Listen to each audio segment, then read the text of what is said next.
അള്ളാഹുവിന്റെ ഖുർആൻ പറഞ്ഞു, ലാ തജിദു ഖൗമൻ യുഅ്മിനൂന ബില്ലാഹ്, അള്ളാഹുവിൽ വിശ്വസിക്കുന്ന ഒരു സമൂഹം, വൽ യൗമിൽ ആഖിർ, അന്ത്യനാളിൽ വിശ്വസിക്കുന്ന ഒരു സമൂഹം, വിശ്വസിക്കുക മാത്രമല്ല അവർക്ക് മഹബ്ബത്തുണ്ട്. ആരോട്? അള്ളാഹുവിനോട്.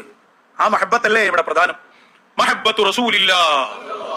ആ മഹബ്ബത്തുള്ള ഒരാൾക്ക് യുവാദൂന മൻ ഹദ്ദല്ലാഹ് വ റസൂല, അള്ളാഹുവിനെയും റസൂലിനെയും എതിർക്കുന്ന, അവരോട് വിരോധം വെച്ച് പുലർത്തുന്ന ആളുകളെ മഹബ്ബത്ത് വെക്കാൻ കഴിയില്ല. വന്യരായ CH മുസ്തഫ മൗലവി നമ്മുടെ സദസ്സിൽ ഉണ്ട്. മടവൂർ കോട്ടയ്ക്ക് വേണ്ടി ആദരപൂർവ്വം അദ്ദേഹത്തിന് സ്വാഗതം അരുളുകയാണ്. മഹബ്ബത്തിന്റെ അടയാളമാണത്. പരിശോധിച്ചു നോക്കൂ. ഞാനത് കൂടുതൽ പറയുന്നില്ല, ഒറ്റ വാക്ക് വായിക്കാം. ഹബീബായ മുഹമ്മദ് റസൂലുള്ളാഹി വ്യക്തമായി മുന്നറിയിപ്പ് നൽകി, ഈ ഉമ്മത്തിൽ പലരും വരാനുണ്ട്, അവർ പുത്തൻവാദികളാണ്. അതിൽ അല്ലാഹുവിന്റെ റസൂൽ എടുത്തു പറഞ്ഞു, അഹ്ലുൽ ഖദർ, ഖദരിയത്ത്, ഖദറിൽ വിശ്വാസമില്ലാത്തവർ. അവരെ കുറിച്ച് പറഞ്ഞപ്പോൾ ഹബീബായ തങ്ങൾ പറഞ്ഞു, ലാ തുജാലിസൂ അഹ്ലൽ ഖദരി, അഹ്ലുൽ ഖദറിന്റെ കൂടെ നിങ്ങൾ കൂടിയിരിക്കാൻ പാടില്ല. എന്താണ് ഈ ആയത്തിന്റെ വിശദീകരണം, ഹദീസിന്റെ വിശദീകരണം? മിർഖാത്തിൽ എഴുതുകയാണ് മുല്ലാ അലിയുൽ ഖാരി തങ്ങൾ, ഫഇന്നൽ മുജാലസത വനഹ്വഹാ മിനൽ മുമാശാതി മിൻ അലാമാതിൽ മഹബ്ബ. ഒരാൾ മറ്റൊരാളുടെ കൂടെ കൂടിയിരിക്കുന്നുണ്ടെങ്കിൽ, അവരെ കൂടെ നടക്കുന്നുണ്ടെങ്കിൽ, അവരോട് ബന്ധം പുലർത്തുന്നുണ്ടെങ്കിൽ, അത് അവരോട് മഹബ്ബത്തുണ്ട് എന്നതിന്റെ അടയാളമാണ്. രണ്ട് വാക്ക് സംസാരിക്കാൻ ശൈഖുനയുടെ സമ്മതപ്രകാരം CH മുസ്തഫ മൗലവിയെ ക്ഷണിച്ചുകൊള്ളുന്നു. അതാണ് ആ ആയത്ത് വിശദീകരിച്ചപ്പോൾ മഹാനായ ഇമാം ഇസ്മാഈലുൽ ഹിഖ്ഖി അൽ ബറൂസവി തങ്ങൾ റൂഹുൽ ബയാനിൽ എഴുതുകയാണ്. അവർ ഖുതുബുസ്സമാനാണ്.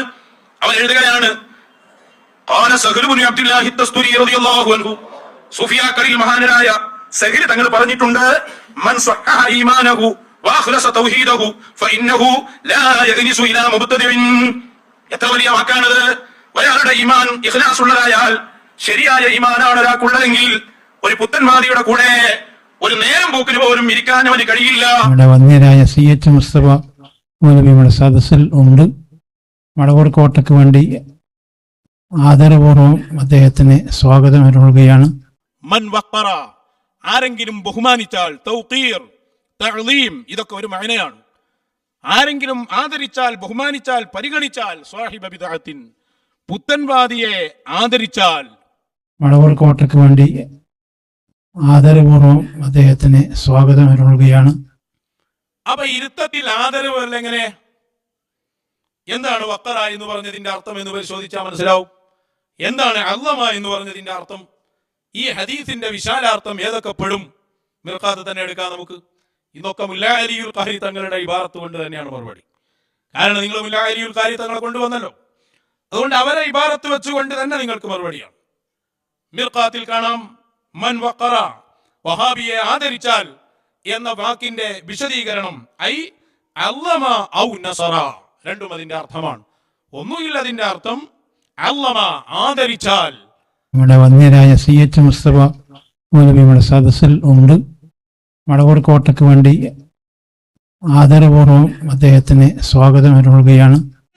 ഇതാ ത്വരീഖത്ത്. അതിന് ത്വരീഖത്ത് എന്നല്ല പറയാ, അത് ഇബ്ലീസിന്റെ ത്വരീഖത്ത്.